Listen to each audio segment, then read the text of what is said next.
Vamos a presentar brevemente y comenzamos, por favor. ¿Quieres aquí para que te vean? Sí, sí, quieres para que te alcance a ver aquí. Ella también. Bueno, buenas tardes a todos, sean bienvenidos el día de hoy. Démosle el más cordial saludo pues a Laura Jordan González, es académica del Instituto de Música de la Pontificia Universidad Católica de Valparaíso. Ha sostenido una línea de investigación sobre la relación entre música y política centrada en el periodo dictatorial, con una especial atención a la nueva canción chilena.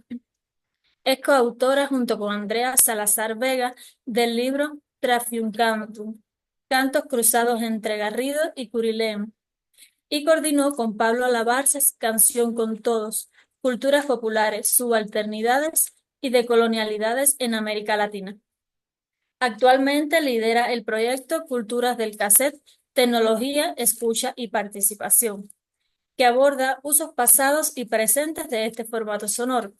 Es investigadora principal del Núcleo Millennium SEMUS e investigadora asociada al Anillo Género, Biopolítica y Creación. Sin más, le damos la palabra a Laura Francisca Jordan González. Hola, buenas tardes. ¿Me escuchan bien? ¿Me escuchan bien? Sí, bien. Muchas gracias por la invitación una vez más. Es un gusto poder compartir esto con ustedes. Preparé una presentación no muy larga, no muy extensa, pensando también en que tengamos tiempo para conversar y espero que los énfasis les hagan sentido y podamos entonces tener una conversación provechosa. Titulé esta intervención de la representación de los trabajadores a la revolución cantada, pensando en dos grandes tópicos que ya les voy a comentar más adelante, pero que nos permiten pensar qué tiene de político este movimiento que fue la nueva canción chilena en un marco más grande que es el de la nueva canción latinoamericana. Em, para poder entender lo que ocurre con este movimiento musical, que datamos desde la década de los 60, desde mediados de los 60, no hay una fecha de término del movimiento de la nueva canción, pero sus años más importantes fueron la década del 70 y luego el 80 también, vinculadas con las grandes fechas de la política nacional, si queremos. Sin embargo, la mayoría de estos músicos siguen activos, por lo tanto no podemos poner una fecha de término de la nueva canción. Bueno, para poder entender este movimiento musical, es importante reconocer como antecedente la promoción de unas culturas folclóricas, no solamente, por supuesto, en Chile, sino que en los países de América del Sur, eh, en otros países de América Latina también, pero unos tipos de estudio y promoción de la cultura folclórica que ponía atención a repertorios y tradiciones que se asocian a una cultura nacional. Bueno, esto no es exclusivo de nuestro país ni de nuestro continente, sino que es la idea de folclore que se promovió en Occidente durante el siglo XIX con mucha fuerza, junto con los nacionalismos. Y les hablo de esto porque es muy importante distinguir este antecedente para poder comprender cuáles fueron los aportes de este movimiento musical que está muy vinculado con la política, que yo sé que es lo que más les interesa a ustedes escuchar, pero no solamente en términos de los programas de gobierno o las transformaciones a nivel económico y social, sino que también la misma noción de la cultura, ¿no? Este movimiento de alguna manera se contrapone a una noción nacionalista estrecha que había sido la principal, por lo menos en nuestros países aquí en América del Sur. Entonces, la cultura folclórica, hasta mediados del siglo XX, estaba asociada a una cultura nacional, que en el caso de Chile se concentraba en ciertas prácticas del centro del país. Ustedes recuerdan cómo es Chile, ¿no? Un hilito muy largo, con unas culturas obviamente muy diversas por esa distancia geográfica.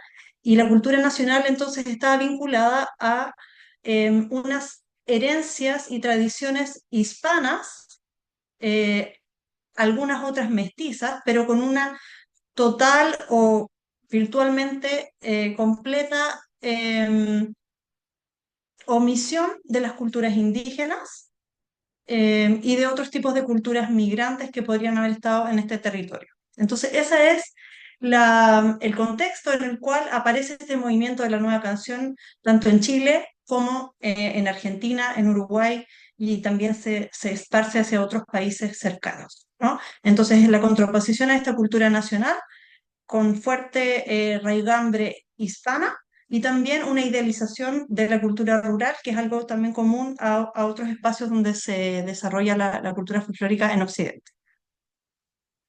Bien, en ese contexto cultural también tenemos que tomar en cuenta el impacto que tuvieron algunos hitos eh, que aquí les pongo muy gruesos, pero que sé que ustedes conocen, pero eh, que tuvieron un impacto muy específico en la creación de la nueva canción chilena. El contexto más global es el contexto de la Guerra Fría, ¿cierto? Donde en América Latina destacan algunos hitos como la Revolución Cubana, que tuvo gran impacto en los movimientos musicales en América Latina, ya que empiezan a tematizar este asunto de la Revolución Cubana.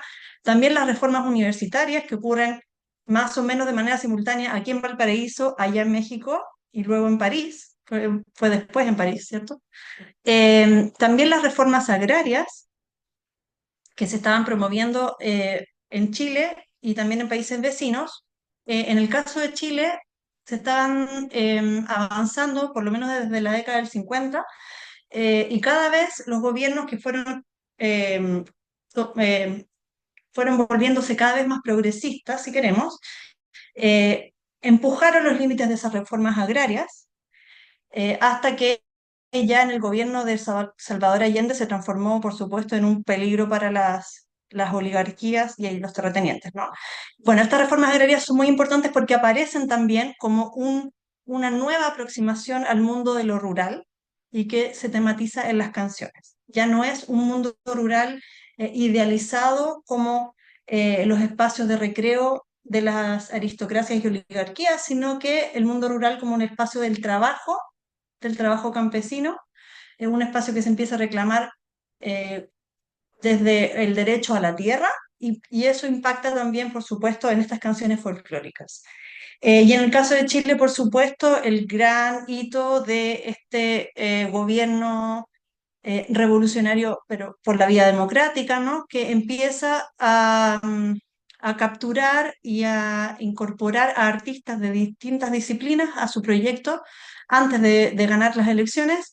Y es en ese contexto entonces donde la nueva canción chilena se politiza de manera muy evidente y participa de una polarización que se vivió a nivel electoral y luego durante el gobierno que alcanzó a durar 3 años de Salvador Allende. Bien, algunos eventos relevantes de la nueva canción en América Latina. Tenemos el año 63 en Mendoza, una ciudad argentina que colinda con Chile, ¿no? Es una ciudad fronteriza. Se firma y se publica el manifiesto del nuevo cancionero argentino. Eso fue muy relevante porque teníamos desde Argentina la presencia de la figura Atahualpa Yupanqui, un cantautor que tuvo enorme influencia en América Latina y también en Europa, de hecho, donde él estuvo viviendo y trabajó desde Francia, ¿cierto? Y que había empezado a promover una relación con el folclore un poco más crítica, donde aparece una canción social, ya mucho menos vinculada con la idealización del espacio rural. Y entonces en ese contexto, con el antecedente de Atahualpa Yupanqui, se firma este manifiesto en Argentina, del cual les voy a mostrar un pequeño extracto. Dicen esto, una serie de músicos que están aquí en la fotografía que firman este manifiesto. Dice, entonces se perpetró una división artificial entre el cancionero popular ciudadano y el popular de raíz folclórica, creando un falso dilema y escamoteando la cuestión principal, la búsqueda de una música de raíz popular que exprese al país en su totalidad, no por vía de un género único, sino por la concurrencia de sus variadas manifestaciones. Lo que aquí están expresando estos músicos es su voluntad de participar en un debate que no atañe solamente a los artistas e intelectuales, sino que se supone al pueblo completo, que es definir cuáles son esas culturas populares que son dignas de ser promovidas y que dan cuenta de los estilos de vida y de las condiciones de vida de la población, ¿no? Entonces tenemos una confrontación directa con unos tipos de folclore que eran excluyentes y una demanda por participar de ese estatuto de lo nacional, pero esta vez con un sello popular mucho más presente. Luego tenemos el encuentro de la canción Protesta en La Habana, el año 67, donde se congregaron muchos músicos de América del Sur que fueron hacia allá, sobre todo uruguayos, pero también algunos argentinos y chilenos. Y otro hito importante fue la fundación de la Peña de los Parra. La Peña es un espacio, no sé si en México se llaman así estos espacios, pero son espacios donde se toca música, se consume comida y bebida y además en esos años se hablaba de política. Y es un tipo de espacio que traen a Chile los hijos de Violeta Parra. Violeta Parra, una música muy importante chilena previa a la nueva canción, que había vivido algunos años en Francia y que había de alguna manera aprendido de estos espacios que formaban los inmigrantes sudamericanos en Francia, en París, y traen este modelo de encuentro que se llama La Peña, que por supuesto también se construye sobre una tradición de espacios de música que ya existían, por supuesto, en nuestro país, pero que tiene un nuevo cariz, ¿no? Que es este encuentro donde se aborda lo social, se aborda lo político, junto con la poesía, la música y compartir tradiciones latinoamericanas. Bueno, aquí les puse de manera muy general algunos como subgrupos, subconjuntos de este gran paraguas que llamamos la nueva canción latinoamericana. Si bien desde las personas que nos dedicamos a escribir sobre este tema usamos esta categoría para poder poner énfasis sobre las transferencias, las relaciones transnacionales que hubo, no son todos los casos equivalentes, ¿no? Es bastante evidente que en el caso de Chile la nueva canción fue un movimiento muy preponderante, con un gran número de artistas relevantes, que tuvo un impacto a nivel político, y en otros países fue menor.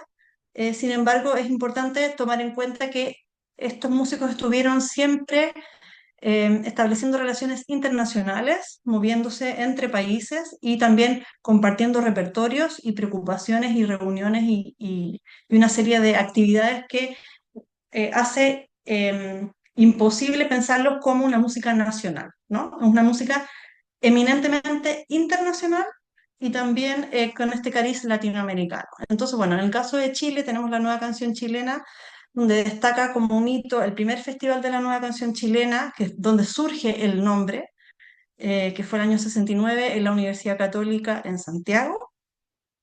También varios de estos músicos participan ese mismo año en la campaña electoral de Salvador Allende.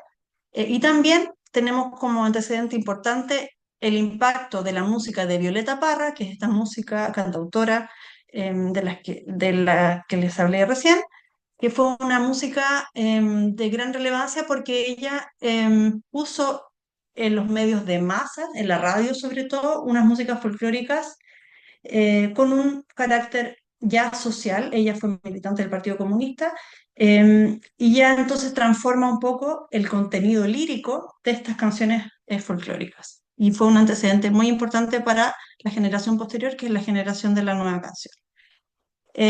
Luego tenemos el nuevo cancionero argentino, que como ya les dije tiene la influencia de Atahualpa Yupanqui, tiene compositores muy relevantes como César Isela y Armando Tejeda Gómez, y probablemente la figura más visible sea la figura de Mercedes Sosa, esta cantante que estuvo exiliada en España principalmente, aunque viajó mucho por el mundo, y que es muy importante porque es uno de los rostros femeninos y de las voces femeninas tal vez más influyentes de todo el movimiento de la nueva canción latinoamericana. Importante saber que ella no fue una compositora, sino que una intérprete, y sin embargo es, como dije recién, una de las voces más influyentes hacia un público masivo. Luego tenemos en Uruguay el canto popular uruguayo, donde destaca la colaboración entre músicos y poetas. Hay un gran desarrollo de la lírica en las canciones uruguayas. Y ahí les puse algunos nombres, y en la foto está Alfredo Citarrosa, probablemente un nombre que ustedes puedan conocer, ya que estuvo exiliado en México. Eh, y algunos otros muy relevantes como Daniel Biglietti, que ya de quien vamos a escuchar una canción en un momento más. Y por otro lado, la nueva trova cubana, si bien está vinculada, no corresponde al mismo movimiento, ya que es un poco posterior, pero sí hubo y sigue habiendo una relación muy intensa entre estos cantautores cubanos, que además incorporan un elemento de experimentación en la composición, que va a ser muy importante para los músicos de la nueva canción también aquí en América del Sur.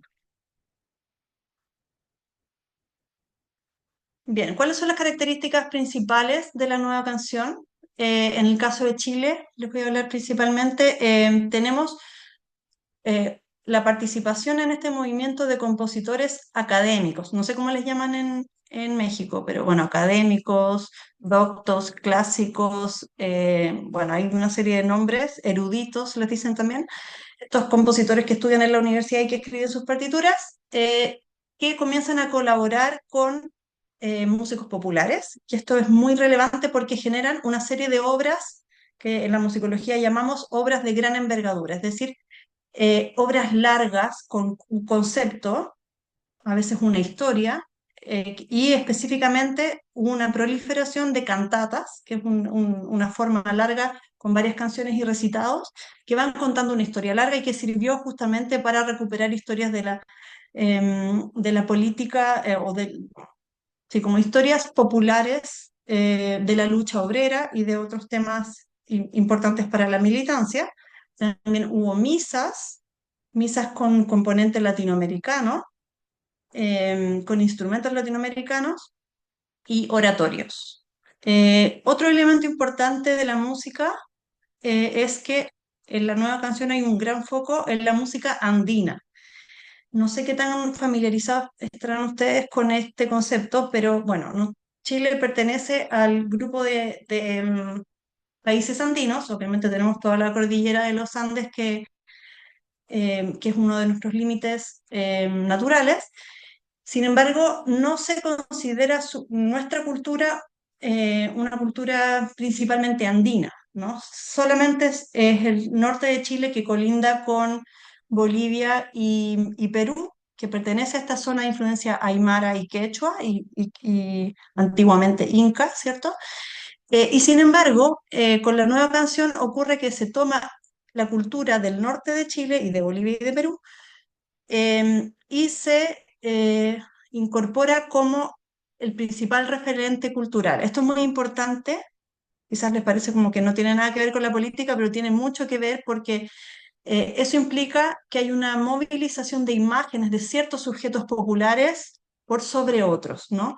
Entonces se eligen principalmente huaynos y trotes, que son músicas del norte, y también una serie de imágenes visuales que se asocian con el hombre andino, en desmedro, por ejemplo, de otros indígenas que están en territorios más al sur, como principalmente el pueblo mapuche, que está presente en los contenidos de la nueva canción, pero con mucho, mucho menor medida.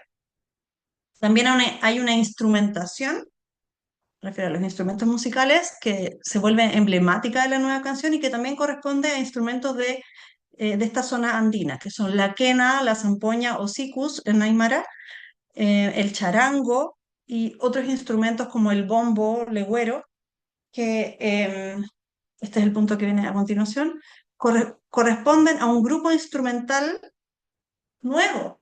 Quizás uno está acostumbrado, no sé si ustedes conocen de la música que les estoy hablando, pero está acostumbrado a ver zampoñas, quenas y charangos juntos, porque ese grupo instrumental fue consolidado a través de la nueva canción, pero no son instrumentos que en la música tradicional folclórica de estos pueblos se toquen juntos. Son instrumentos que se tocan de manera tradicional en espacios y prácticas separadas. Entonces es la nueva canción latinoamericana la que con su influjo latinoamericanista elige instrumentos de distintos lugares del continente y construye una especie de orquesta latinoamericana que a estas alturas ya está como convencionalizada y nos parece como normal, ¿no? Y esto lo abordan con un lenguaje que en la música llamamos camerístico. Eso quiere decir que cada instrumento ocupa un rol importante e individual en el conjunto en términos del arreglo musical. Y finalmente, otras características que ya he ido deslizando es una mirada internacionalista de la cultura y de la política, con una fuerte posición antiimperialista, que era uno de los términos eh, de moda, por decirlo así, o corrientes en la época, prosocialista, tanto pro Revolución Cubana como pro Allende, o sea, en un diverso espectro de proyectos socialistas, y también con un importante componente indigenista, que este es interesante. Me gustaría también saber qué piensan ustedes, porque a diferencia del caso mexicano, el indigenismo es una vertiente cultural muy minoritaria en nuestro país. Chile se ha pensado en términos de su discurso oficial como un país blanco, blanqueado, y, y lo indígena ha sido pensado de manera muy marginal respecto al proyecto nacional. Por lo tanto, que esta nueva canción prosocialista viniera con un componente indigenista es relevante en nuestro contexto. Bien, vamos a pasar a escuchar un primer ejemplo. Les quiero mostrar un fragmento de una cantata que es probablemente una de las obras más importantes de la nueva canción chilena. Es del año 70. Vamos a escuchar una versión posterior porque preferí que lo vieran en video. Esta cantata cuenta la historia de una matanza que ocurrió el año 1907 en el norte de Chile, en Iquique. Una matanza de unos obreros del salitre que hacen una protesta, bajan de las salitreras hacia la ciudad y fueron acribillados dentro de un edificio, ¿no? De un espacio cerrado. Fueron eh, asesinados por agentes del Estado en 1907, y esta cantata recrea esa historia con discursos, con canciones, y ya podemos ver, por ejemplo, elementos muy importantes de la dramatización de esta historia popular. Es una recuperación de una historia marginal también dentro de la historia chilena. No era una historia conocida, sino que se recupera y se pone al alcance de una audiencia, digamos, masiva, y em, se recrea con estos instrumentos de los que les hablé, con un tono dramático, buscando generar una empatía con esta historia del movimiento obrero, ¿no? Entonces vamos a escuchar este primer ejemplo, que fue compuesto por Luis Advis, compositor que trabajaba en la Universidad de Chile, e interpretado por Quilapayún, que es probablemente uno de los ensambles más relevantes de la nueva canción. Vamos a ver si suena.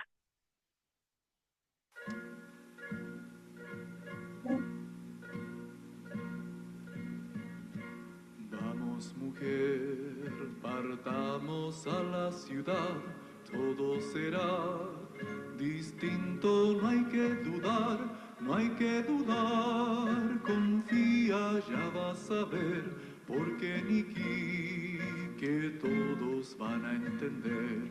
Toma, mujer, mi manta te abrigará, ponte al niñito en brazos, no llorará, no llorará, confía, va a sonreír, le cantarás un canto, se va a dormir. ¿Qué es lo que pasa? Dime, no calles más. Largo camino tiene recorrer, atravesando cerros. Vamos mujer, confía que hay que llegar. En la ciudad podremos ver todo el mar. Dicen que Iquique es grande como un salar, que hay muchas casas lindas, te gustarán.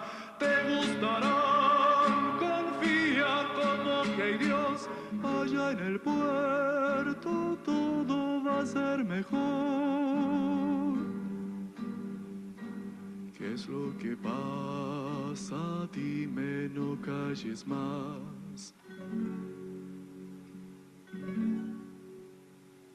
Vamos mujer, partamos a la ciudad, todo será distinto, no hay que dudar, confía, ya vas a ver, porque en Iquique todos van a entender.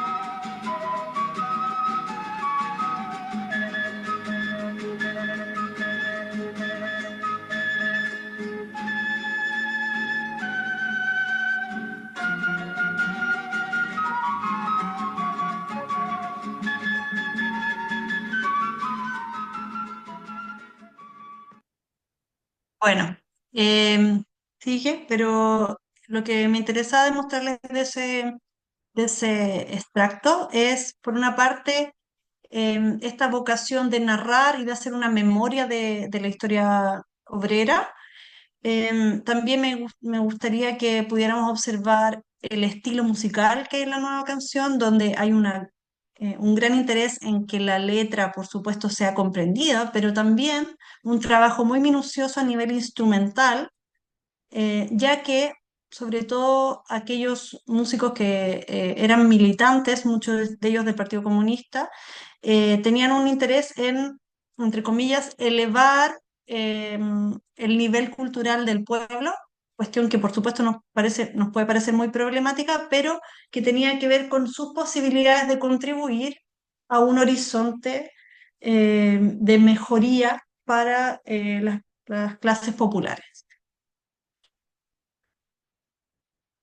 Bien, les voy a mostrar ahora un ejemplo más breve, que es una canción de Daniel Biglietti, compositor uruguayo, que se llama A desalambrar, que habla evidentemente de la reforma agraria, y que en este caso es una versión de Víctor Jara, uno de los cantautores más emblemáticos de la nueva canción, de quien les voy a hablar un poquito más adelante.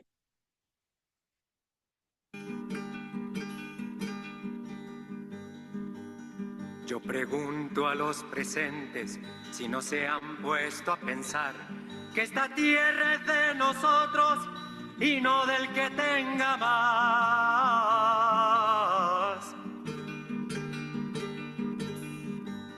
Yo pregunto si en la tierra nunca habrá pensado usted que si las manos son nuestras, es nuestro lo que nos dé. A desalambrar, que la tierra es nuestra, es tuya y de aquel, de Pedro y María, de Juan y José.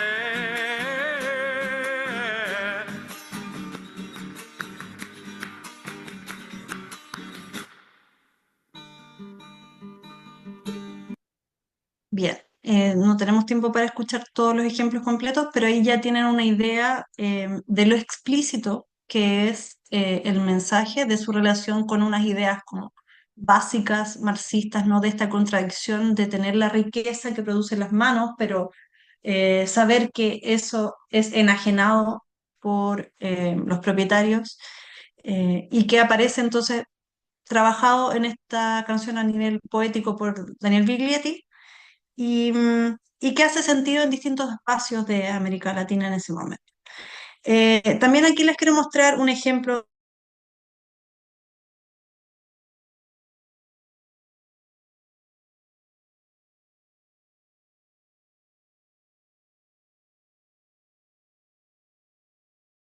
exitosos, son hombres,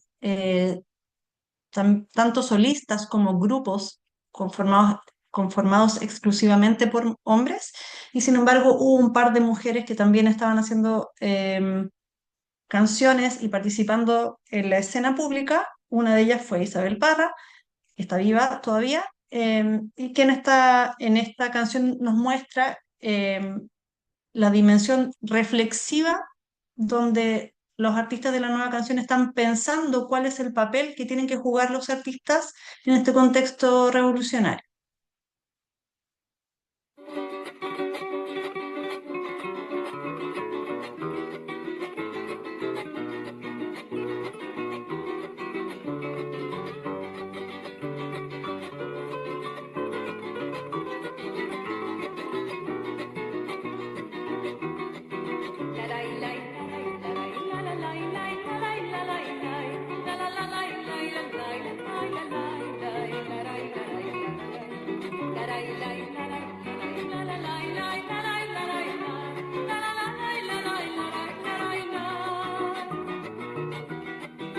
El cantar tiene sentido, el cantar tiene sentido, entendimiento y razón.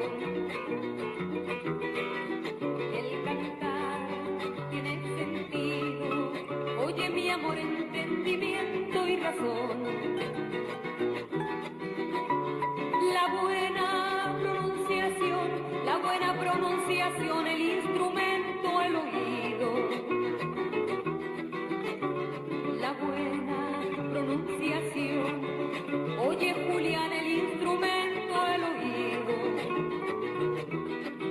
La noche me enamora más que el día, pero mi corazón nunca se sacia.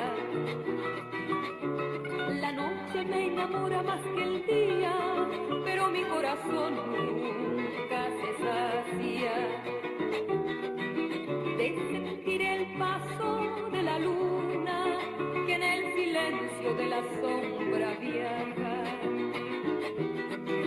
De sentir el paso de la luna que en el silencio de la sombra viaja. Allá afuera viene un barco, viene mi amor. Allá afuera viene un barco, viene mi amor.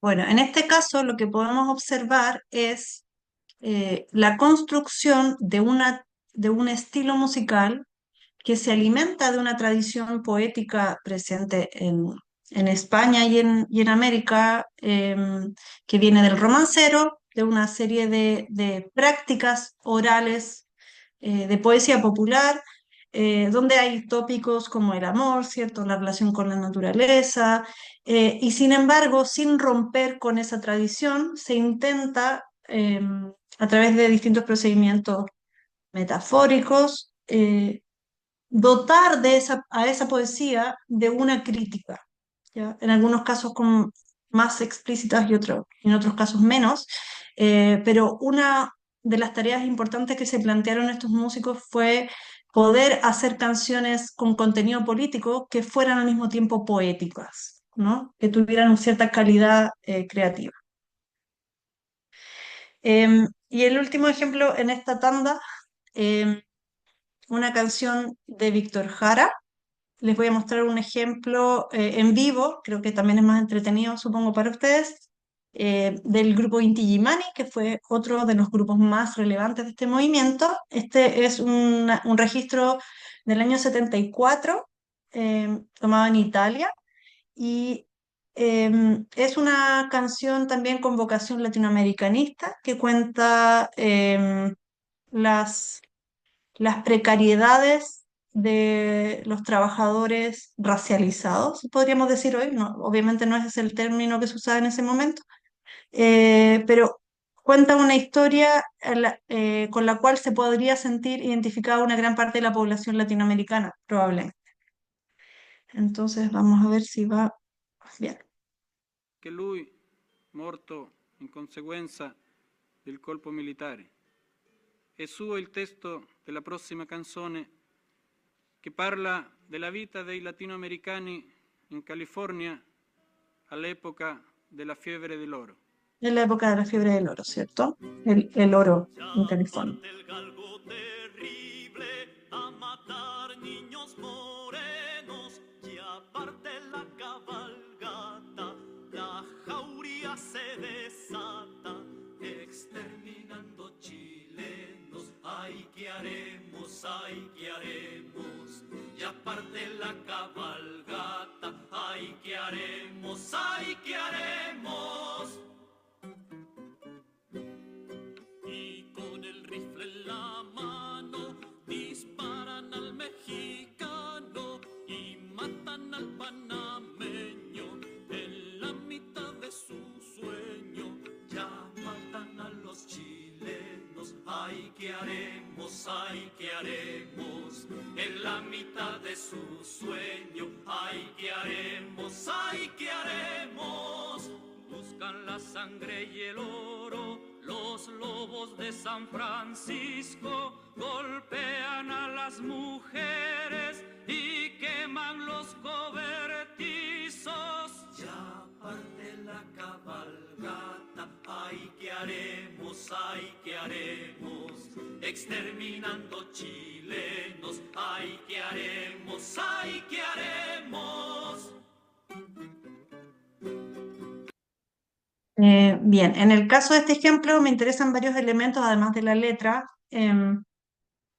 la performance en el escenario, elementos que son importantes para entender de qué manera lo político ingresa también al área, a la arena de lo creativo, una conciencia de los cuerpos puestos en el espacio, de la vestimenta, que no sé si notaron también es similar a la que usa Quilapayún, por estos ponchos negros.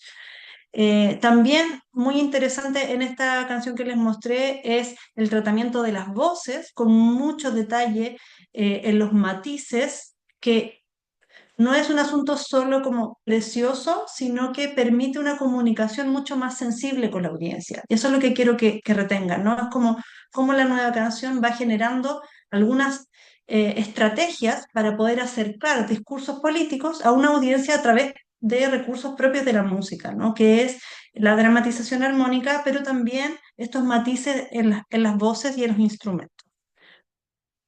Bien, entonces los dos temas que quise comentarles hoy, una es la representación de los trabajadores.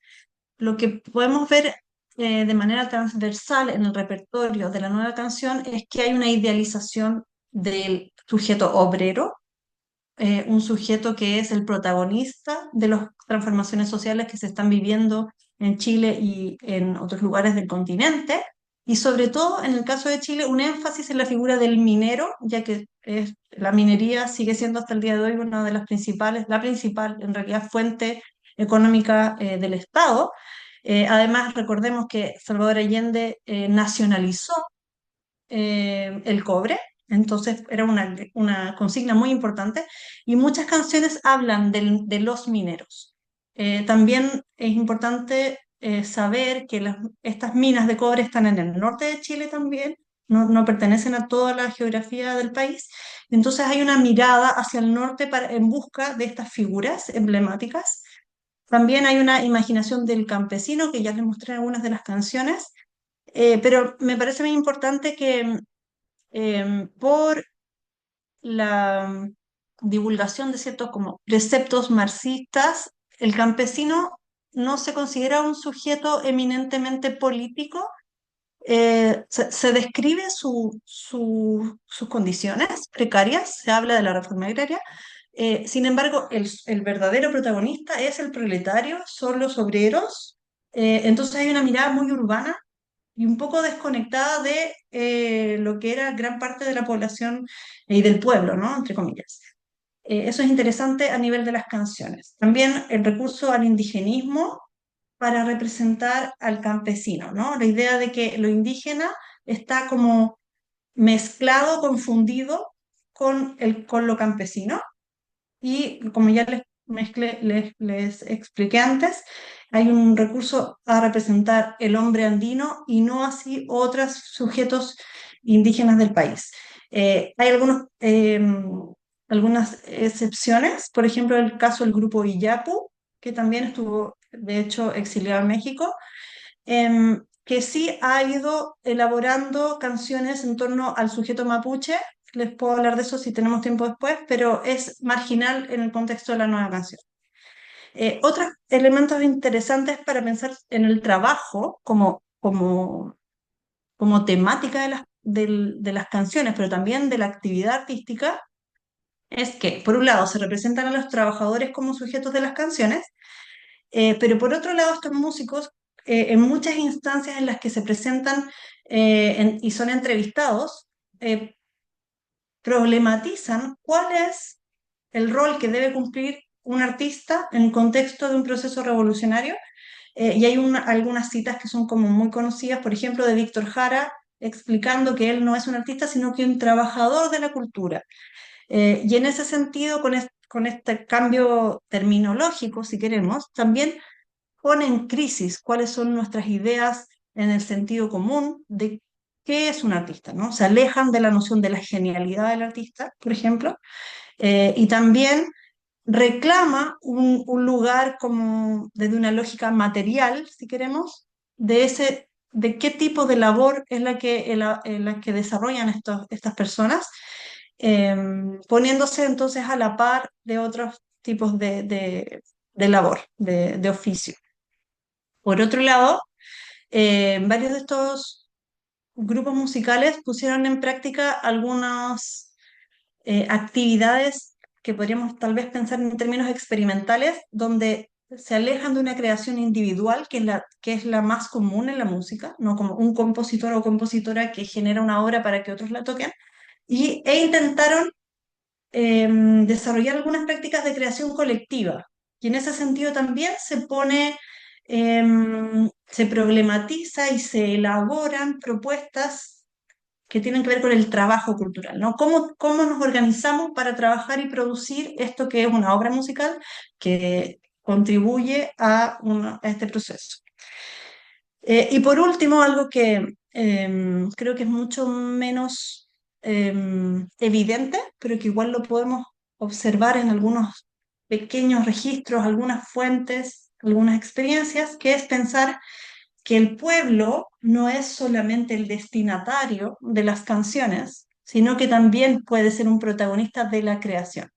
Y hubo algunas experiencias de estos músicos yendo aquí en Chile se llaman las poblaciones, que son como barrios donde viven los sectores populares, y iban a esos espacios a crear con la gente, a hacer talleres, y hubo algunos casos muy emblemáticos como el disco La Población de Víctor Jara, que fue creado con los pobladores. Entonces ahí también hay una reflexión sobre el trabajo que es más profunda y que sin embargo no logró desarrollarse tan extensamente. Y el segundo tema, que es, bueno, que quizás es lo más evidente de la nueva canción, que es cómo se compromete con este proceso allendista, pero también con otras transformaciones sociales, a través de las letras con crítica social, a través de canciones de protesta en los momentos en que se ubican como oposición política, pero también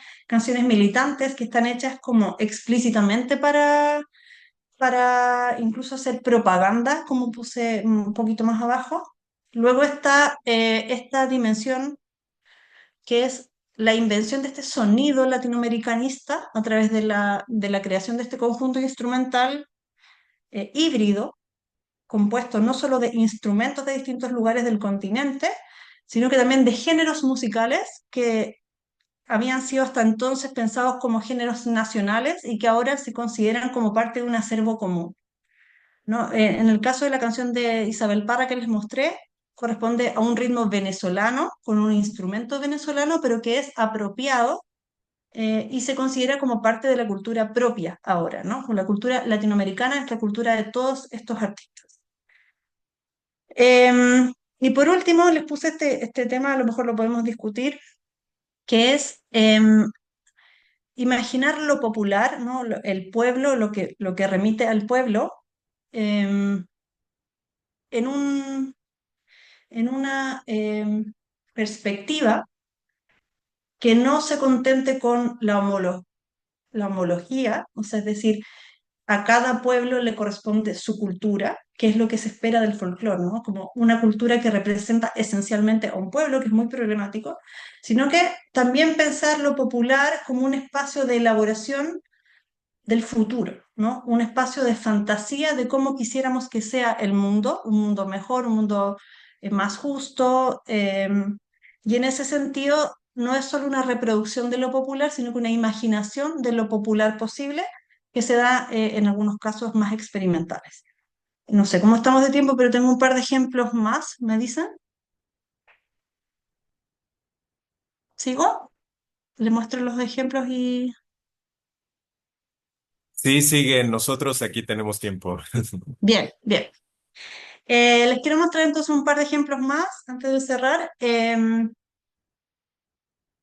este caso les quiero mostrar una canción que produjo Sergio Ortega, otro músico clásico, ¿no? Docto, que en colaboración con Quilapayún. Una, es un oratorio, me parece, La Fragua, una obra larga con muchas canciones y relatos.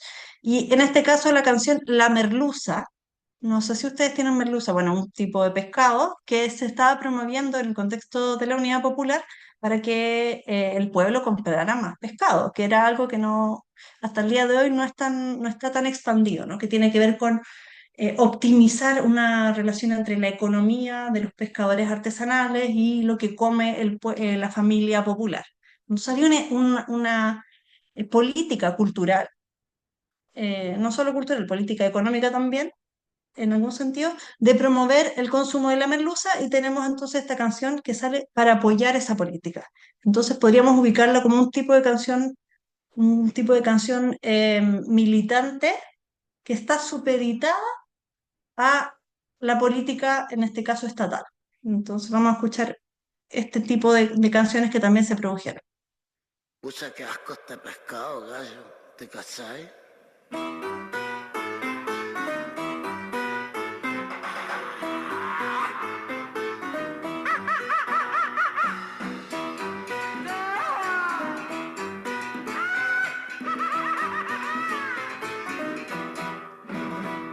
No me digas que merluza, no maricusa, que yo sí como merluza. No me digas que merluza, no maricusa, que yo sí como merluza. ¿Cómo me vas a decir que la merluza no es buena? Si la merluza me llena la alegría de vivir. Si la merluza me llena la alegría de vivir. No me digas que merluza, no maricusa, que yo sí como merluza. No me digas que merluza, no maricusa, que yo sí como merluza. Y si le da indigestión a ese mercurio famoso, te recomiendo al goloso, buen purgante y discreción. Te recomiendo al goloso, buen purgante y discreción. No me digas que merluza, no maricusa, que yo sí como merluza. Yo también. No me digas que merluza, no maricusa, que yo sí como merluza. Anda diciendo el bribón, con voz que viene de Tusa. Bien, en esta canción lo que me interesa es subrayar esa relación con la política estatal y también mostrarles un ejemplo de una canción con ritmo de música cubana, con un tumbao, ¿cierto? Una música más alegre, más ligera, que fue un asunto bastante problemático y discutido por los músicos chilenos que eh, no se encantaron de manera tan fácil y tan simple con la música bailable, ¿no? Había una discusión también si es que los músicos comprometidos políticamente debían o no hacer canciones que fueran alegres y que además se dirigieran a los cuerpos, ¿no? Había una intelectualización muy fuerte y entonces rechazo a este tipo de sonidos que se asocian como con una cultura muy distinta, como caribeña, alejada de la seriedad imaginada, por supuesto, de los chilenos. Entonces también hay algo interesante que mencionar. Em, yo sé que esta canción la deben conocer, pero quería mostrarles una grabación que, al menos lo que señalan en la web, sería la última canción, la última vez que se cantó en público antes del golpe de Estado en el contexto de una manifestación, un golpe de Estado que fue el 11 de septiembre del año 73, y esta es una grabación de agosto del mismo año. Quería comentarles que la canción El Pueblo Unido fue compuesta por Sergio Ortega, el mismo que compuso La Merluza que escuchamos recién, eh, para el grupo Quilapayún, en un contexto donde la amenaza de golpe de Estado era muy fuerte. Ya había habido un intento en julio que se llama El Tanquetazo, y entonces esta canción aparece como una canción de apoyo al gobierno de Salvador Allende y de resistencia a esa intervención estadounidense y de la oligarquía chilena por que iba a hacer este golpe, ¿no? Que ya se sabía que iba a ocurrir. Y entonces, nada, un ejemplo muy emblemático, vamos a escuchar un pedacito nada más para ver un poco también esa manifestación pública. El pueblo unido jamás será vencido. El pueblo unido jamás será vencido. El pueblo unido jamás será vencido. Hay que cantar que vamos a triunfar. Avanzan ya banderas de unidad y tú vendrás marchando junto a mí. Y así verás tu canto y tu bandera florecer, la luz de un rojo amanecer anuncia ya la vida que vendrá. De pie luchar, el pueblo va a triunfar, será mejor la vida que vendrá a conquistar nuestra felicidad y en un clamor mil voces de combate se alzarán, dirán canción de libertad con decisión la patria vencerá.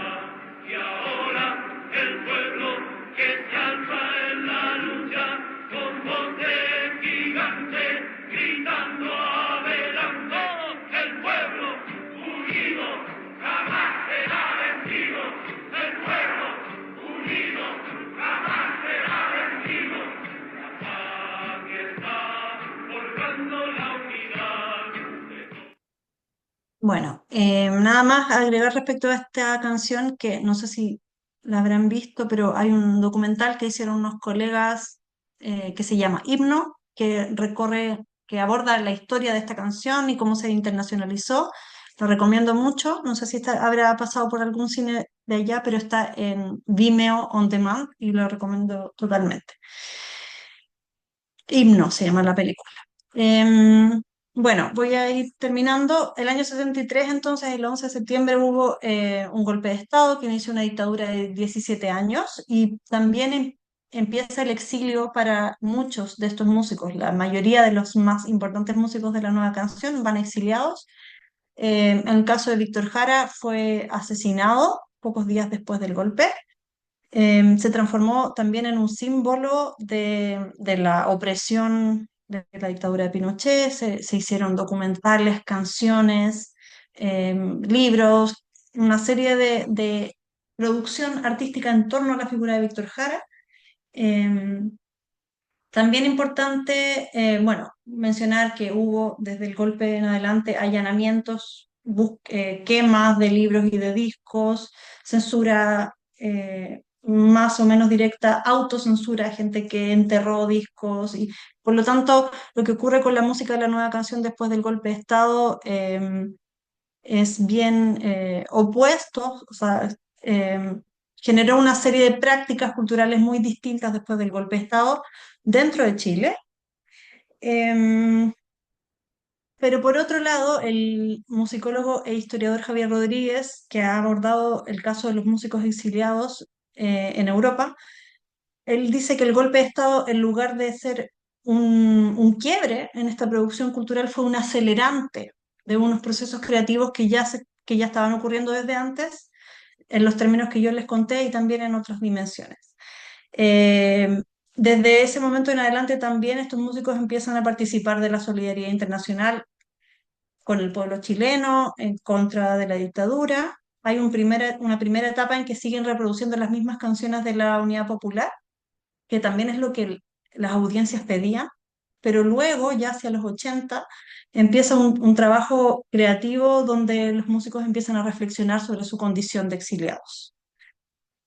También importante pensar que en el contexto del exilio, tal cual como les dije al principio, que la nueva canción latinoamericana es un movimiento internacional de mucha circulación, en el caso del exilio eso se refuerza, obviamente. También pensemos que había el exilio argentino y el exilio uruguayo al mismo tiempo, o más o menos en los mismos tiempos, y por lo tanto hay que pensar en estas circulaciones, reimpresiones de discos, discos que el mismo disco aparece en distintos lugares, a veces usado como herramienta para poder reunir dinero para la resistencia. Entonces hay una vuelta a un uso mucho más básico, si queremos, de la música para reunir dinero para la resistencia. Y también hay una proliferación de versiones de canciones. Entonces, bueno, justamente lo que les digo es que en los discos, en el contexto del exilio, se vuelven un dispositivo muy relevante para difundir ideas, para que prevalezcan repertorios que estaban siendo censurados, pero también para aportar a la recolección de fondos para la resistencia, entre otros usos, ¿no? Entonces hay que pensar en este dispositivo del disco como algo muy crucial en ese contexto de las dictaduras de América del Sur. Voy a ir, ya sé que estoy muy pasada de tiempo, pero les quiero mostrar un par de ejemplos más antes de cerrar. Quiero mostrarles un ejemplo cortito de Osvaldo Rodríguez, que es un músico de Valparaíso, que fue exiliado en Alemania Oriental y que reflexionó mucho sobre esa condición del exilio.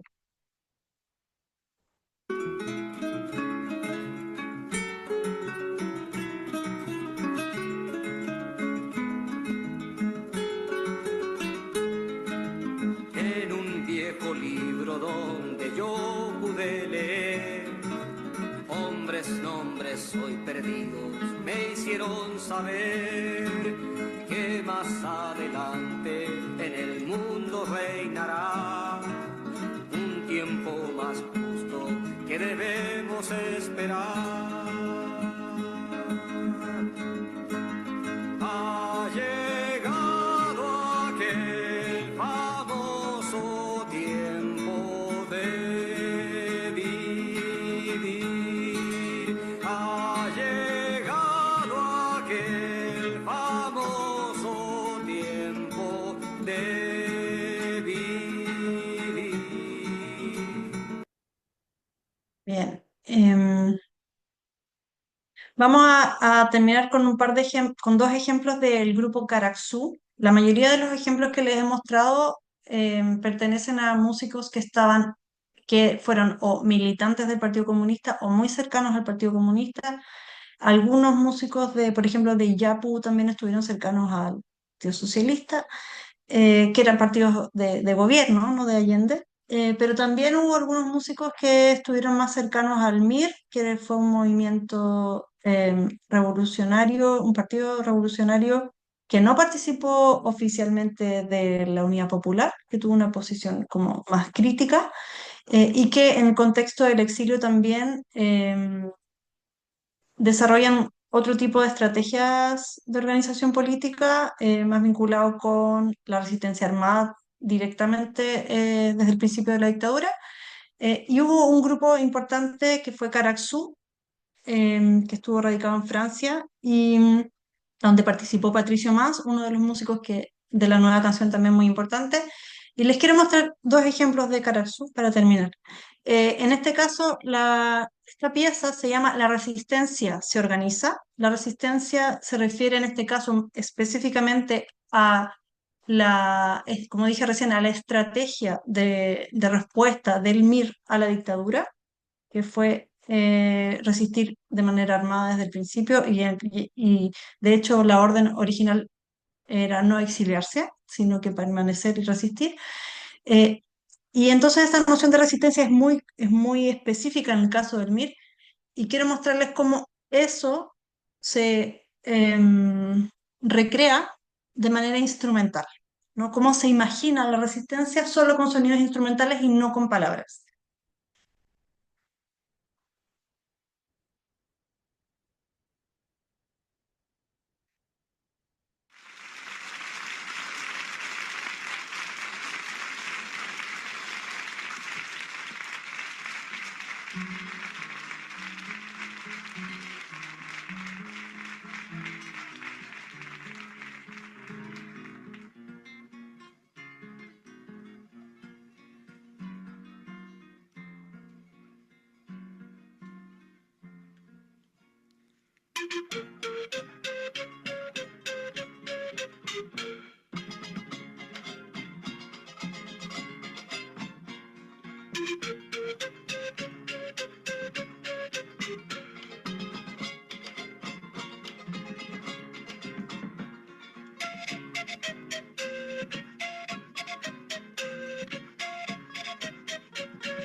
Bien, y el último ejemplo es una canción que se llama La canción de Luciano.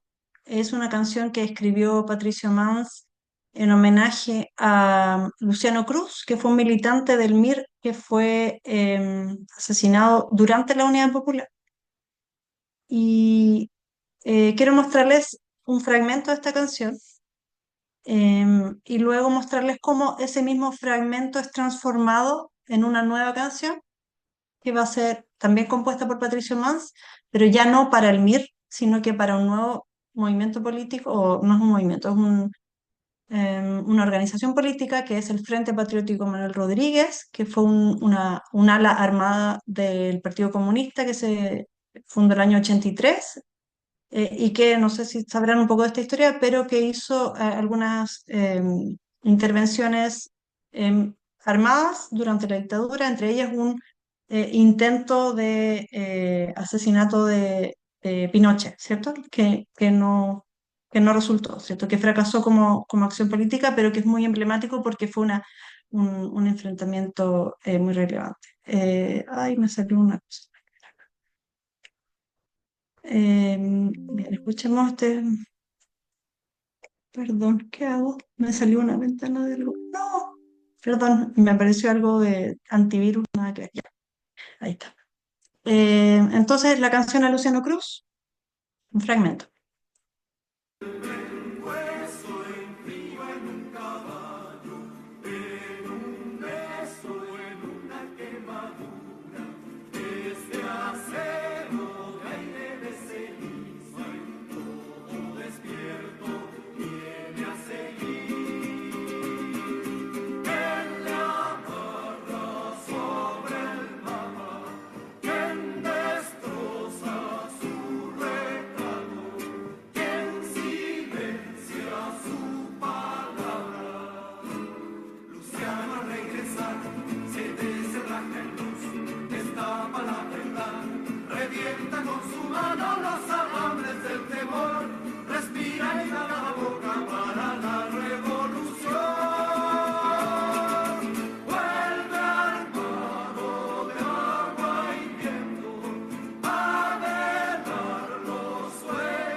Bien, y por último entonces quiero mostrarles cómo una parte de esa canción fue recuperada por Patricio Mans para hacer este himno del Frente Patriótico que evidentemente tiene un rol muy distinto a lo que tuvo la nueva canción apoyando un gobierno electo democráticamente, en este caso apoyando a una organización armada para resistir a la dictadura.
Bien, esa entonces es la cita a la canción de Luciano.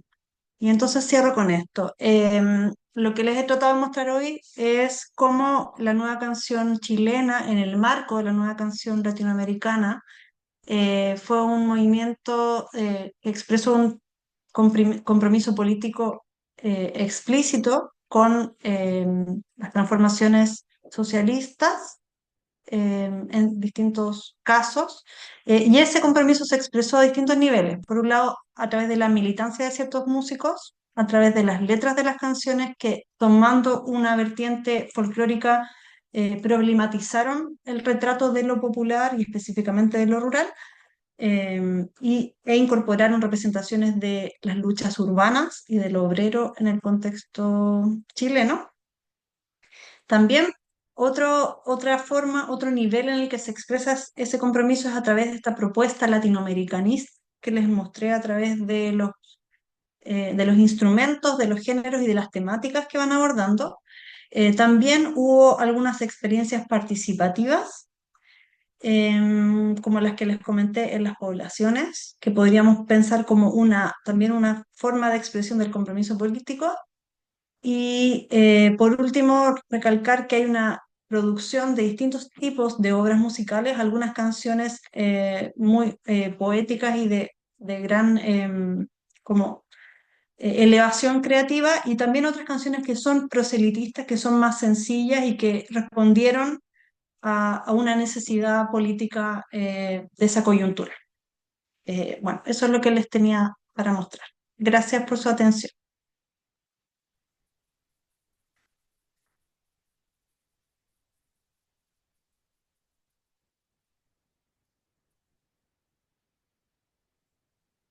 Bueno, y en este momento, si hay algún interesado que quiera darle la palabra, hacer alguna pregunta, que Laura les pueda responder acerca de todo lo que hemos tratado en su exposición.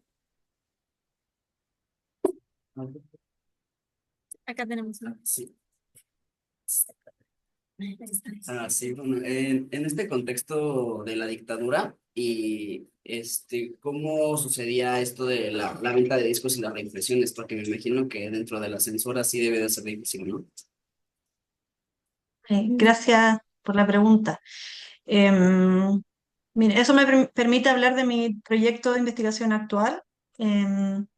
Durante la dictadura sí hubo una reactivación de cierta parte de la industria fonográfica, específicamente a finales de los años 70 y comienzos de los 80 empiezan a circular algunas músicas que no estaban oficialmente prohibidas, pero sí fuertemente desincentivadas, por decirlo de una manera eufemística, em, sobre todo a través del formato del cassette.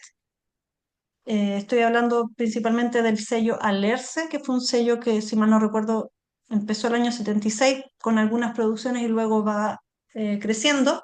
Luego, el año 80 empieza el sello Raíces.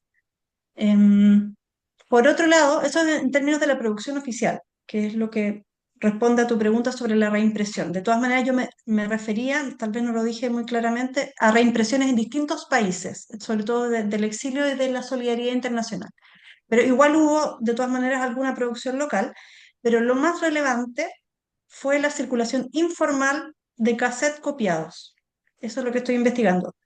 Entonces, en un contexto donde el cassette es el dispositivo principal de circulación de la industria en todo el mundo, en los contextos de lo que en ese tiempo se llamaba el tercer mundo, de los países del tercer mundo, este dispositivo fue muy relevante para poder promover unas industrias alternativas, la piratería también, y especialmente lo que nos convoca a nosotros en este tema es el uso individual de cassette para poder hacer copias de música que estaba de alguna manera clandestinizada o por lo menos que era de muy difícil acceso. Entonces, esa fue la manera, a través de copias caseras, que se mantienen y se recuperan repertorios que habían salido un poco de la escena pública, y también la manera en que se pudo ingresar música desde el exilio hacia Chile y viceversa.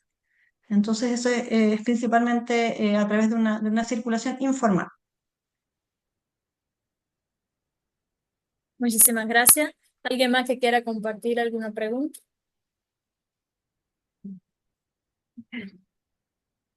Pues igual habías dicho que si te tomaba un poco de tiempo. ¿La escuchas ahí? Más o menos. Sí, Tienes que acercarse un tal poquito. vez sí se toca. Gracias. Sí. Aquí me escuchas.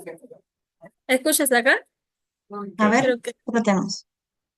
Habías hablado de la música que estaba más marginal de la canción latinoamericana, de la nueva canción latinoamericana, pero que sí estaba más vinculada con los pueblos indígenas. ¿Puedes hablar un poco de eso? Sí, encantada.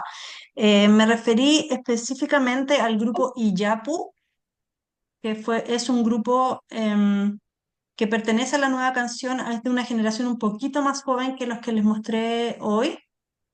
Es un grupo que estuvo activo en sus primeros años fue durante la Unidad Popular, luego se mantienen en Chile después del golpe de Estado, incluso participan de lo que aquí se llamó el boom andino. Fue una situación muy paradójica porque mientras supuestamente estaba prohibido escuchar Inti Illimani y Quilapayún, que usan estos instrumentos andinos, al mismo tiempo hubo una proliferación de grupos de música andina, y entre ellos Iyapu logró como sobrevivir siendo un grupo politizado que participaba de las ollas comunes, de las redes de solidaridad, de resistencia, con música andina. Y este grupo Iyapu, es un grupo del cual he investigado específicamente cómo van abordando su representación de lo indígena mapuche. Pueblo mapuche, no sé si estarán muy familiarizados, pero es un pueblo que su territorio ancestral se llama el Gualmapu, está dividido entre sur de Chile y sur de Argentina, en términos de las naciones actuales, y fue un pueblo que fue ocupado por la nación, por el Estado chileno y el Estado argentino a fines del siglo XIX. O sea, no fueron conquistados y derrotados definitivamente por la colonia española, sino que por los estados nacionales republicanos. Y por lo tanto siguen sus demandas muy vivas, bueno, con distintos procesos, obviamente. La cosa es que el pueblo mapuche es el pueblo principal en términos numéricos en Chile, y extrañamente no está presente de manera mayoritaria en las canciones de la nueva canción. En el caso de Yapu, lo que yo he observado es que siempre a lo largo de su historia de más de 50 años como grupo ha abordado canciones con asuntos mapuches, pero lo que investigué muestra que ellos van cambiando su estrategia. Entonces, originalmente lo que hacían en los años 70 era remitir a los mapuches de manera idealizada, vamos a decir, con recursos como arcaizantes, pensar al mapuche como el pasado araucano, el pasado precolombino, también como parte de esta corriente indigenista que ve en estas grandes civilizaciones, incluida la Inca, como una especie de modelo para pensar una sociedad antes de la colonización, antes de la invasión occidental, ¿cierto? Em, y en ese contexto, entonces, las canciones recrean a un mapuche del pasado, usando recursos del indigenismo musical que van desde los Pieles Rojas hasta el sur de América, que suelen ser muy similares. Eso está estudiado en la musicología, ¿no? Cómo se representa de manera eh, arquetípica lo indígena. Entonces, yo diría que originalmente las primeras canciones de Iyapu caían en esos recursos que tienen que ver con usar ritmos tribales, usar también instrumentos mapuches, específicamente la trutruca, que es un instrumento que se usa marginalmente dentro de la nueva canción, es un corno natural que hoy en día se usa mucho en las protestas aquí en Chile. Y luego, perdón que me estoy alargando, pero creo que es muy relevante cómo ellos van transformando la manera de hacerse cargo de la presencia mapuche. Luego abordan recién en los años 90 los problemas, por ejemplo, de la invasión de la industria, no es industria, sino que de las represas de agua que se quieren construir en territorios mapuches en los años 90. Entonces, abordan eso en colaboración con un poeta mapuche y ahí ya hablan de los mapuches como seres contemporáneos, ¿no? Como los indígenas, no como algo del pasado, sino que sujetos contemporáneos. Eso empieza, digo, según lo que he observado, en los años 90 y luego ya hay un hito, el año 2014 hacen una canción a partir de, en homenaje a uno de los jóvenes mapuche asesinados por el Estado chileno en los últimos años. Eso es un conflicto político vigente, que es Matías Catrileo, que fue asesinado durante el gobierno de Bachelet, si mal no recuerdo. Y entonces Iyapu hace una versión de una canción que se hizo en Argentina en homenaje, pero luego, en esta canción ya vemos una actitud totalmente distinta, donde, según lo que yo propongo, hay un reconocimiento del mapuche como un sujeto distinto. No es el pueblo, no es el proletario, el sujeto mapuche como un sujeto político que tiene sus propias demandas y que aparece como un par y no como un insumo para la cultura chilena. Eso, en todo caso, esto que les estoy hablando está publicado, lo publiqué en diciembre recién. Le puedo mandar a Rodrigo el texto si es que a alguien le interesa profundizar. Muchísimas gracias. ¿Alguna otra pregunta? ¿Alguien que quiera compartir sus dudas? Sí. Sí. Adelante. Bueno, ¿sí me escuchas? Sí. Yo tenía conocimiento que en Chile particularmente existe un equipo de fútbol que es el equipo palestino, ¿no? Y creado precisamente por inmigrantes palestinos que van a Chile el siglo pasado. Quería preguntar si actualmente no existe como una manifestación cultural a través de la música como forma de resistencia ante el genocidio Israel que está pasando en Palestina, precisamente por esa vinculación histórica, digamos. Sí, existen, bueno, primero contar que en Chile habita la población palestina la comunidad palestina más grande fuera del Medio Oriente está en Chile, ¿ya? Entonces tenemos una comunidad palestina muy, muy importante que llegó acá desde antes de la creación del Estado de Israel, ¿sí? No necesariamente antes de que estuviera ahí el proyecto sionista, pero sí antes del Estado. Por lo tanto, es una población que lleva mucho tiempo acá, más de un siglo, y muchos de ellos se dedican a los negocios, son empresarios.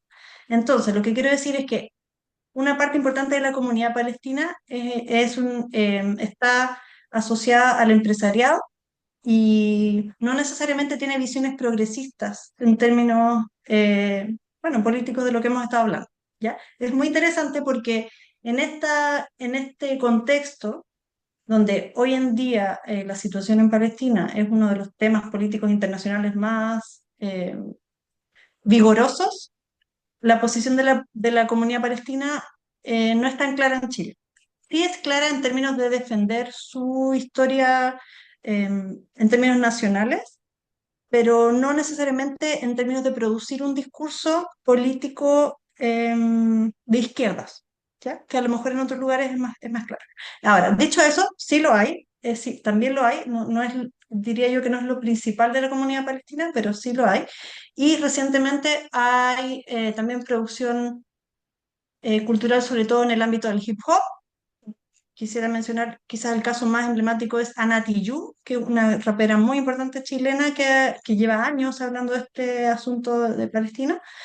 Eh, y la verdad es que me llevo como pregunta lo que me planteas, si es que las agrupaciones de música árabe están haciendo algo respecto a lo del genocidio. La verdad no lo sé, pero creo que ha venido más desde las comunidades politizadas, incluso mapuche, hip hop mapuche que habla de Palestina, más que de música asociada a su comunidad. Eso te podría decir. ¿Podrías repetir otra vez el nombre? De la rapera Ana Tijoux. Lo puedo escribir aquí en el chat. Que además ella fue exiliada. Es una niña, o sea, una exiliada como niña, ¿no? Una generación de chilenos que nacieron en el exilio. Sí. Gracias. Por acá tenemos otra pregunta. ¿Acá se escucha bien? Sí. Sí.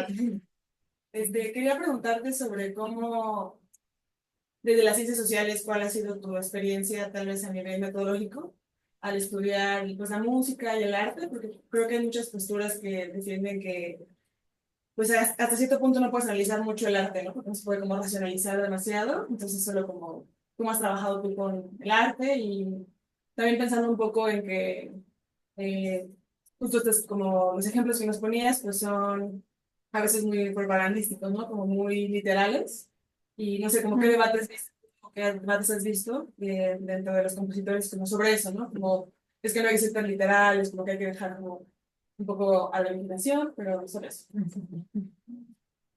Muchas gracias por la pregunta.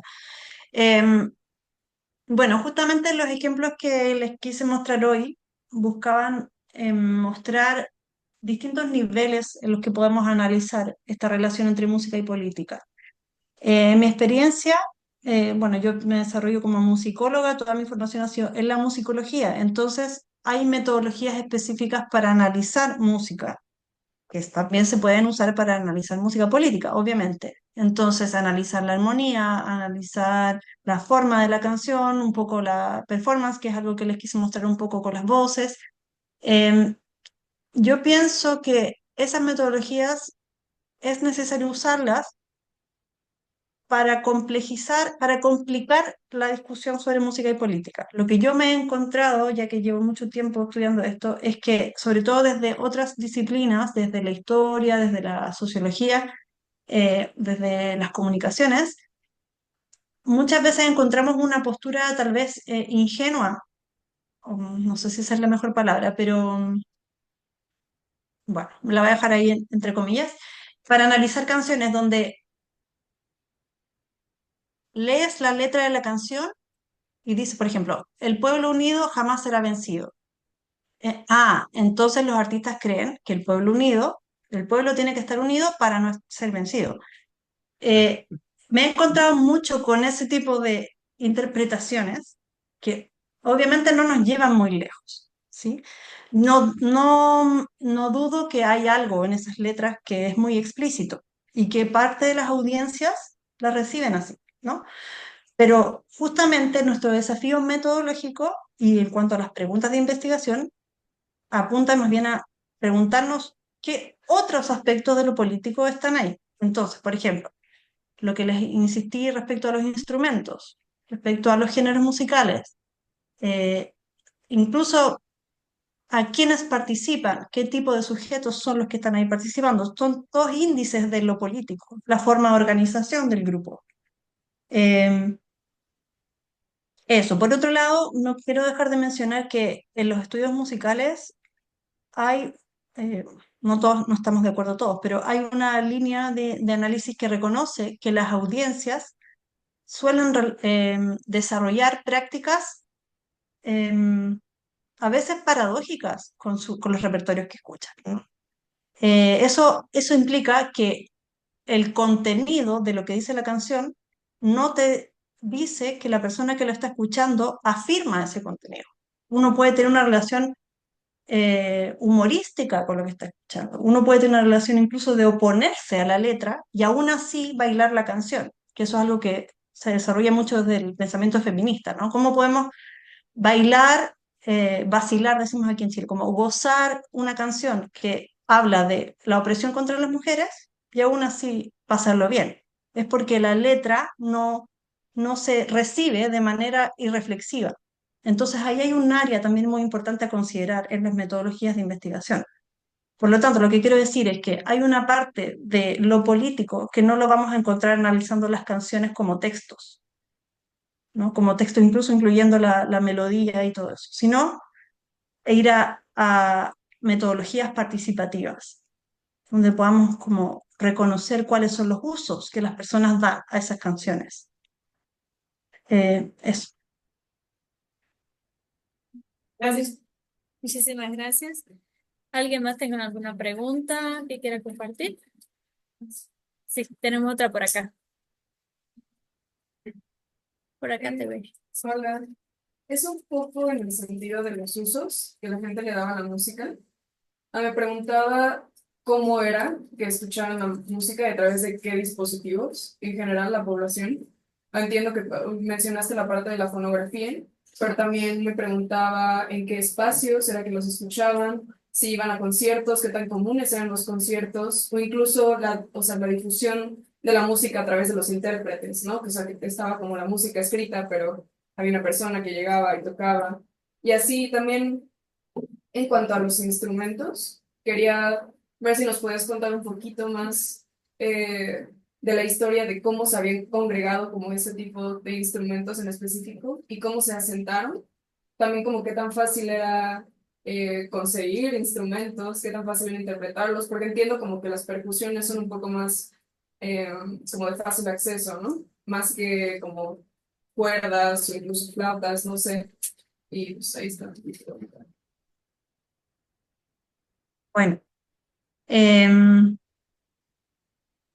espera, pensé con lo de los instrumentos. Lo primero era los usos.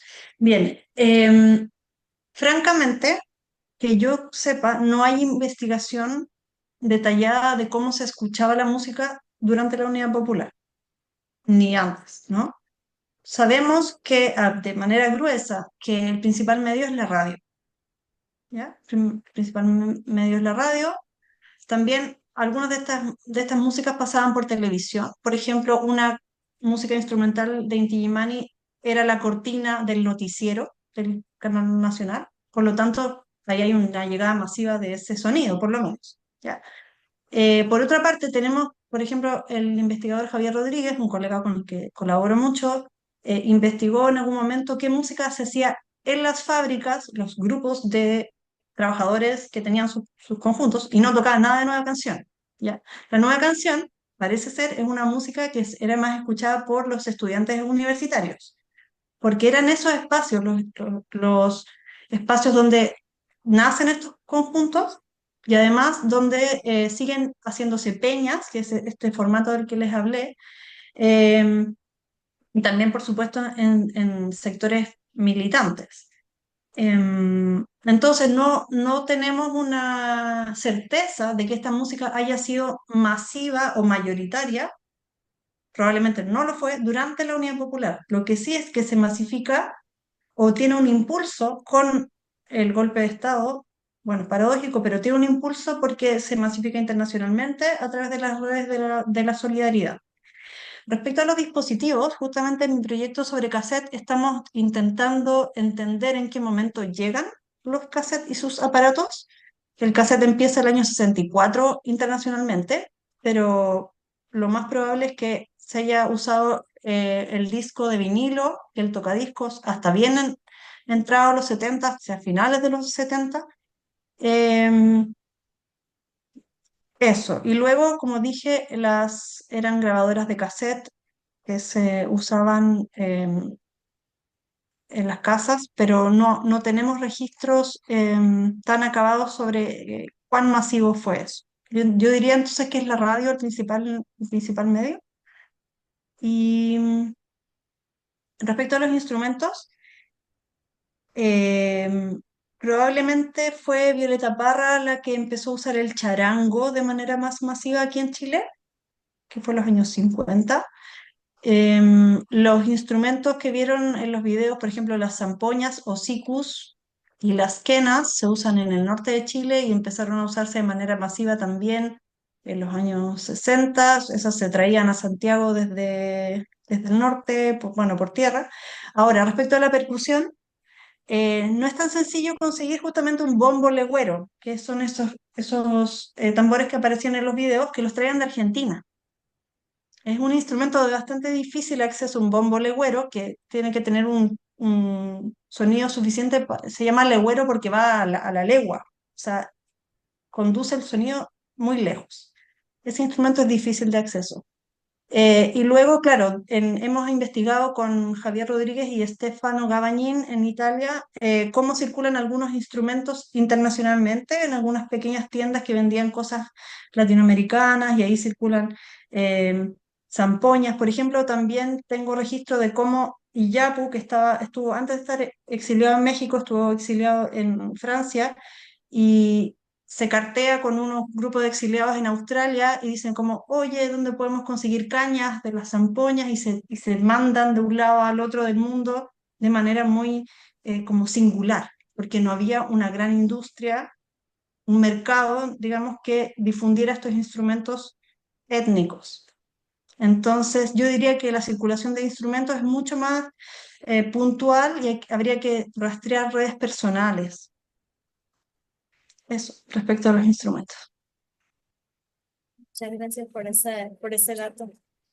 ¿Alguna otra que tengan? Sí, tenemos otra acá.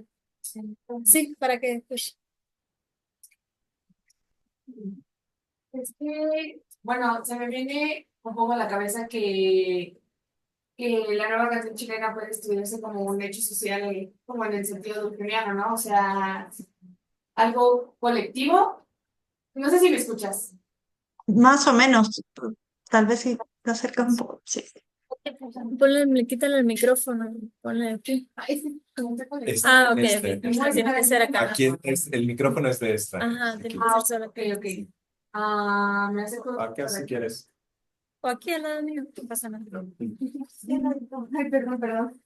Es que bueno, como se me hace como en la nueva canción chilena como un hecho social en el sentido durkheimiano de que como algo colectivo con tanta fuerza y peso moral puede tener como o reflejar y proyectarse en la conciencia colectiva de una generación, ¿no? Pero y bueno, justo esto también como en el que la canción deja de ser entretenimiento y se convierte en un acto político de lucha y resistencia. Y bueno, a lo mejor va a sonar un poco burdo el ejemplo, pero aquí en México me llegó un poco a la mente los narcocorridos, el cómo, o sea, es que aquí sí se hicieron un poco populares, pero en realidad siento que como en lo colectivo no tuvieron o no se hizo mucha conciencia sobre que realmente se estaba cantando, ¿no? Entonces quisiera saber si en esta época como la gente de ese momento realmente tenía conciencia de que estas canciones eran como un acto político o solamente como se escuchaban por escucharse. Ya, gracias por tu pregunta. Em, Primero, antes de ir a tu pregunta final, quería comentar que creo que es bien interesante esa dicotomía que tendemos a hacer entre música política como algo serio, que algo de eso mencioné también, y la entretención, ¿no? O la música de entretenimiento, que probablemente heredamos de una visión de la Escuela de Frankfurt, como los medios de comunicación y la industria cultural nos nos domina con su propaganda. Y bueno, personalmente no estoy de acuerdo con esa visión de manera como de base. Pienso que en la entretención, en el entretenimiento, también hay política y creo que algunos de los músicos de la nueva canción estuvieron en ese debate. Por ejemplo,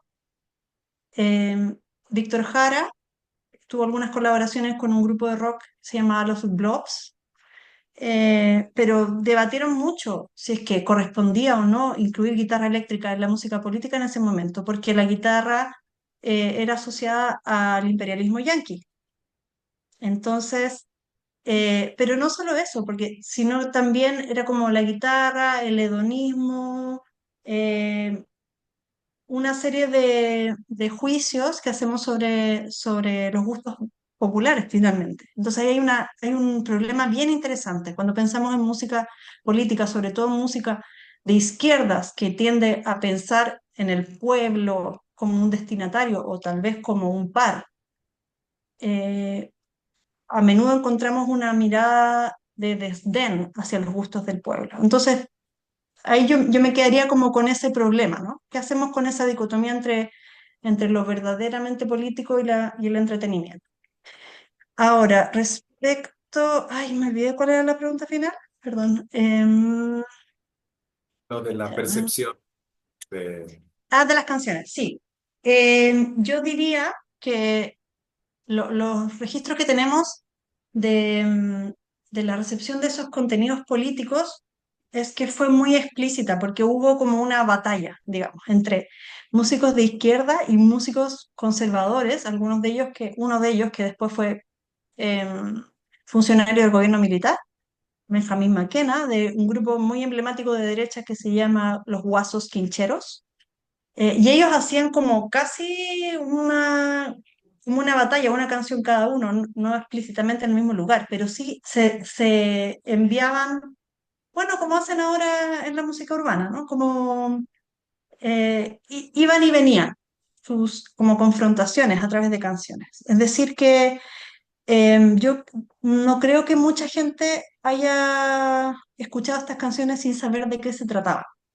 Puede ser que en el caso de Violeta Parra, que como les dije es anterior, y a pesar de que ella era comunista y que muchas de sus canciones tienen contenido social bien fino, también su elaboración poética puede permitir una escucha tal vez más distraída y que gente que le gustaba simplemente el folclore y el campo la escuchara sin comprometerse. En el caso de ella puede ser que sí, porque además después durante la dictadura, no se prohibió Violeta Parra y circuló sobre todo sus canciones que tienen como letras menos punzantes. Entonces, hay algún tipo de repertorio de folclore que sí puede ser que se haya percibido de esa manera, pero yo diría que las canciones principales de la nueva canción, sobre todo Quilapayún, las canciones de Sergio Ortega y Víctor Jara, por supuesto, fue escuchado sabiendo cuáles eran sus posicionamientos políticos. Ahora bien, esto es lo último que digo.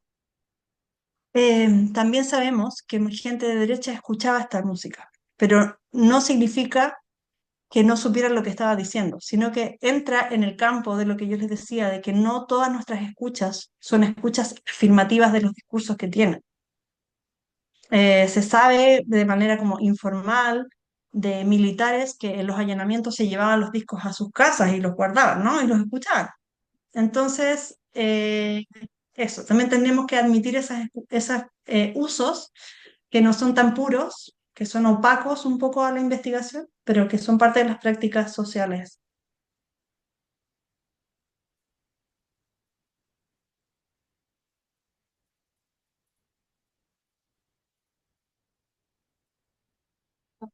Bueno, Laura, antes de finalizar, quiero agradecerte mucho por tu plática. Está muy vinculada a el curso que estamos, bueno, a las discusiones que estamos teniendo en el curso por acá. Y bueno, justo estamos iniciando este proyecto de investigación y de formación docente acerca de la música para conocer la historia latinoamericana. Y bueno, tenemos el honor de que la tuya sea la primera conferencia que tenemos en el marco de este proyecto. Entonces, yo tenía muchísimas preguntas que hacerte, pero bueno, el tiempo ya nos comió con mucho interés por parte de los estudiantes en tu plática y me alegra mucho, por eso ya no hice mis preguntas, pero espero que podamos encontrarnos más adelante para poder seguir con este diálogo que continuamos el día de hoy. Bueno, vamos a cerrar la actividad. No sé si quieras. Sí. Ajá, claro. Ya si quiere decir algunas palabras para finalizar o ya concluimos con lo que No, han eso, hecho. nada más agradecer de nuevo la invitación, ha sido un gusto. Gracias por sus preguntas, muy buenas preguntas que me dejan pensando y espero que podamos seguir en contacto, Rodrigo, Rosa. Eso. Muy Muchas bien, gracias. pues muchísimas Bueno, gracias. muchísimas gracias. Bueno, Creo que el gusto ha sido de nosotros. Esperamos volverla a ver pronto. Y bueno, aquí casi no se ve por la pantalla, pero estamos todos agradecidos y diciéndote un hasta pronto. bueno, pues un aplauso más, Sí. por favor.